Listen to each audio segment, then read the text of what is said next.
Bom, vamos ver então as condições que viabilizaram o Estado Nacional Moderno.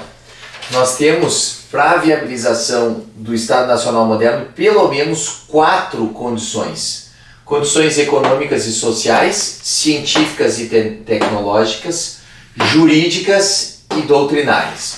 Quais foram as mudanças econômicas e sociais que auxiliaram o surgimento do Estado Nacional Moderno? Eu já até falei. Foi o enriquecimento dos citadinos, os quais passaram a apoiar o rei. Não fosse o enriquecimento dos citadinos que começaram a apoiar o rei, não teria como o rei pagar aquele corpo de funcionários, de burocratas pagos e mantidos pelo rei. Então as mudanças econômicas e sociais, com a unificação dos feudos, os feudos que estavam esparsos foram se unificando e todos aqueles feudos, ao se unificarem, formaram um grande estado. Os recursos que antes eram feudais passaram a ser muito maiores. Então o enriquecimento dos citadinos, dos burgos, aumentou muito a arrecadação dos estados nacionais modernos, o que pôde acontecer com que esses citadinos, com esses burgos, passassem a apoiar e financiar o rei dentro dos seus projetos, dentre eles o de absolutismo, de centralização do poder. Mudanças científicas e tecnológicas. Várias mudanças científicas e tecnológicas ocorreram justamente no período do Estado Nacional Moderno.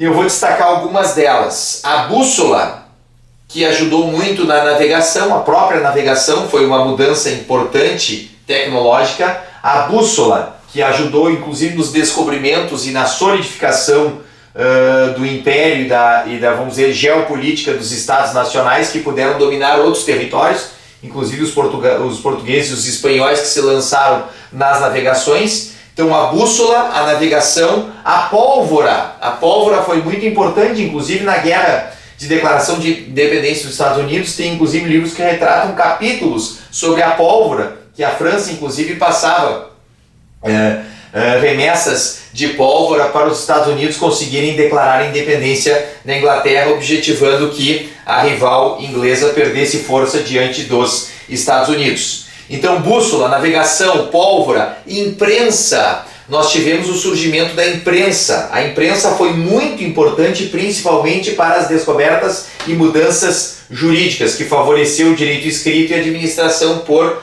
papéis. Então, bússola, navegação, pólvora, imprensa e outras descobertas que permitiram outros avanços que favoreceram a expansão comercial, a expansão marítima e também a administração centralizada por papéis, como a gente vai ver dentro das mudanças jurídicas. Quais foram as mudanças jurídicas que ocorreram ou que viabilizaram o surgimento do Estado Nacional Moderno? A principal é o surgimento de um direito escrito. Nós começamos todo um período de codificação. Tá?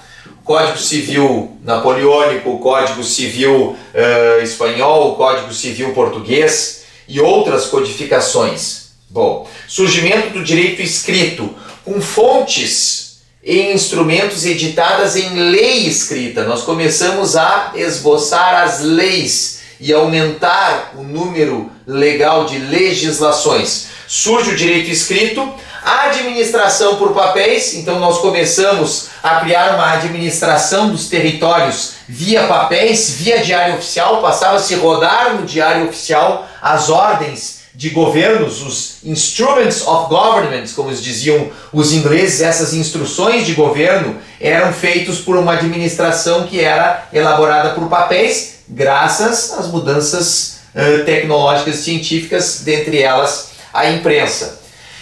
Desenvolve-se o direito público,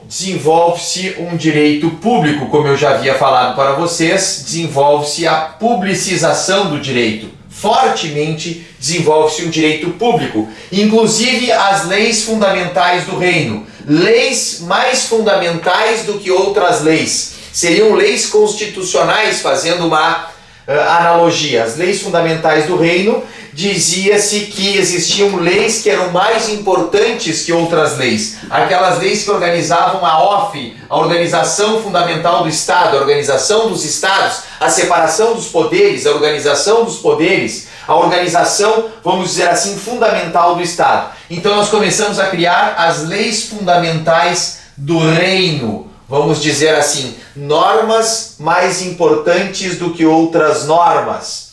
Claro que os gregos também tinham incursões nessa matéria, mas não claramente, não tão, vamos dizer assim, de forma tão clara e tão expressa como ocorreu na modernidade, fundando-se essas leis fundamentais do reino, sem o qual não poderia se firmar a soberania do Estado. O Estado não teria como se firmar soberano se não existisse leis fundamentais, que valessem para todos. Daí surgiu até a teoria dos dois corpos do rei, dessas leis que, vamos dizer assim, vingassem para os demais, para as demais pessoas, que vinculassem as demais pessoas. Então as leis fundamentais do reino eram leis de estruturação, de organização, de funcionamento do Estado, de respeito a uma ordem estabelecida superior às demais leis. Vamos dizer que as leis ordinárias estavam aqui embaixo e as leis fundamentais do reino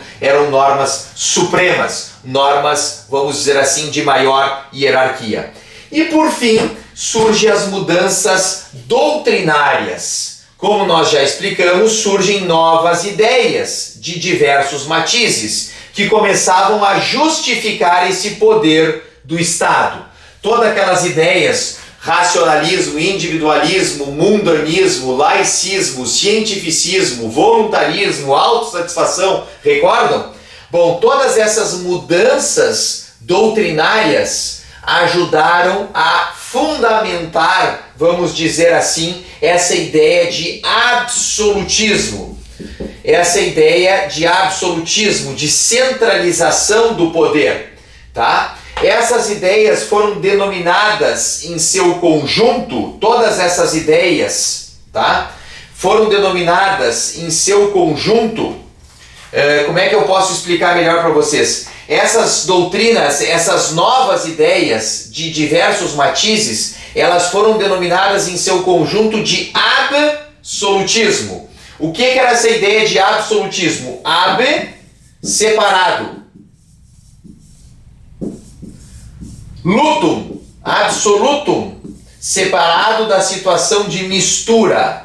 Significa que o poder estava ab, separado, da solutum, da situação de mistura, porque o poder estava todo ele misturado na Idade Média. Cada feudo tinha o seu senhor feudal, o seu vassalo, o seu suzerano, cada feudo tinha a sua estrutura, vamos dizer, econômica, política, agrária, cada feudo tinha o seu direito. O absolutismo fez a separação, tirou tudo isso e foi concentrando esses poderes e separou daquela situação toda de mistura e foi concentrando, absorvendo. Foi denominada essa teoria do direito divino dos reis, foi chamada de absolutismo. Essas novas ideias, essas novas doutrinas que surgem na era moderna de diversos matizes são chamadas em seu conjunto de absolutismo. Elas foram desenvolvidas por Jean Bodin nos 6 livros da República e foram desenvolvidas por Thomas Hobbes, principalmente no livro Leviatã.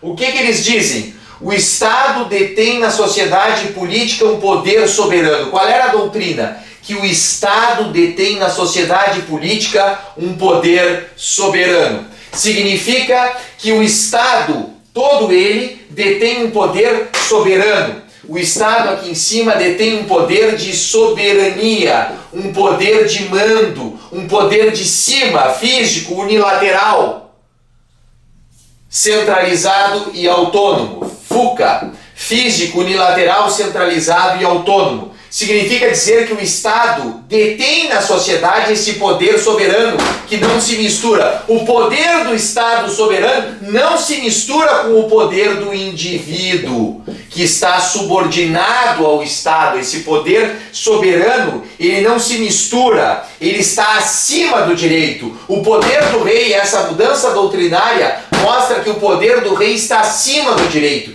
que ele não está vinculado ao direito, ele está acima do direito. Ele que institui essa lei fundamental do reino, ele que detém essa soberania, ele que detém esse poder absoluto, que não vai se misturar lá dentro do feudalismo que era para cada um dos servos, vassalos, senhores feudais. Então eles têm esse poder absoluto, que não se mistura, que está acima do direito.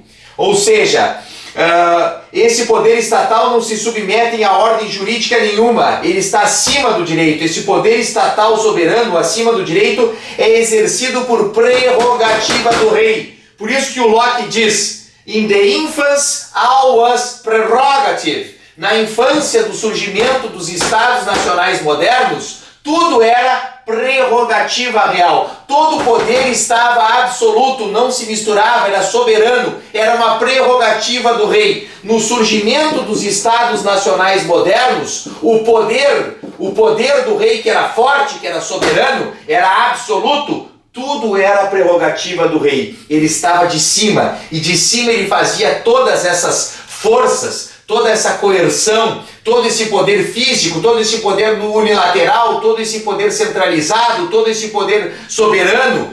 Todas essas ideias doutrinárias foram amparadas, todas essas ideias de diversos matizes, essas doutrinas de diversos matizes, foram criadas para fundamentar esse poder soberano do Estado. Essa ideia de soberania, de absolutismo, desse poder que não se mistura, que é prerrogativa real, que está acima do direito, que é físico, que é unilateral, que é centralizado, que é autônomo. A corrente mais importante do absolutismo foi a teoria do direito divino dos reis. Foi a teoria do direito divino dos reis. Essa teoria do direito divino dos reis, ela nasceu em círculos reais protestantes. O primeiro defensor dessa teoria do direito divino dos reis foi Jaime VI da Escócia, futuro Jaime I do Reino Unido, num livro chamado The True Law of the Free Monarchies, de 1603. A teoria do direito divino dos reis, ela depois foi ser invocada não só por reis protestantes, mas também foi invocada por reis católicos, como Luís XIV de França, em oposição à tradição medieval, e defendida até por bispos da Igreja Católica, como foi o caso do bispo Bossuet. Então a ideia de que essa doutrina da teoria do direito divino dos reis vai fundamentar todo este poder soberano, esse poder absolutista, esse poder que está acima, que ele é físico, unilateral, centralizado e autônomo. Os dois principais autores destas teorias foram os senhores Jean Bodin, nos 6 livros da República, e Thomas Hobbes, no livro Leviatã. Então nós tivemos mudanças econômicas e sociais, mudanças científicas e tecnológicas e mudanças jurídicas e doutrinárias que ajudaram a, vamos dizer assim, fomentar o surgimento do Estado Nacional Moderno. Agora, o Estado Nacional Moderno, é importante dizer, o Estado em si não era absoluto. O Estado em si, ele não era um absoluto. Eram as ideias políticas dos reis que eram absolutas. Na verdade, o Estado como um todo não era absoluto. Por quê? Não podia ser o Estado, ele não tinha condições de sê-lo. Porque ele estava vinculado à igreja, ele estava vinculado por regiões, ele aceitava as doações dos cidadinos e dos burgos que financiavam o Estado, ele tinha corporações e outras forças que, de certa maneira, limitavam o Estado. As ideias políticas dos reis que eram absolutistas, porque ele estava limitado. Não existe um poder extremamente absoluto do Estado, mas sim as ideias políticas dos reis que eram mais absolutistas, porque no fundo o Estado em si não era absoluto, nem tinha como ser, porque esse Estado ele estava jungido pela igreja, por regiões, por corporações, por burgos, por citadinos que financiavam e, por óbvio, exigiam uma contrapartida ou exigiam uma forma de limitação do poder. Então o Estado em si não era absolutum. Quem era absoluto muitas vezes eram alguns reis, como Luís XIV, que dizia o Estado sou eu, porque ele tinha ideias fortemente absolutistas. Mas essas doutrinas que eu falei para vocês, elas foram desenvolvidas para justificar o poder absolutista, o poder absoluto do Estado, que foi no caso a corrente da teoria do direito divino dos reis, tá bom?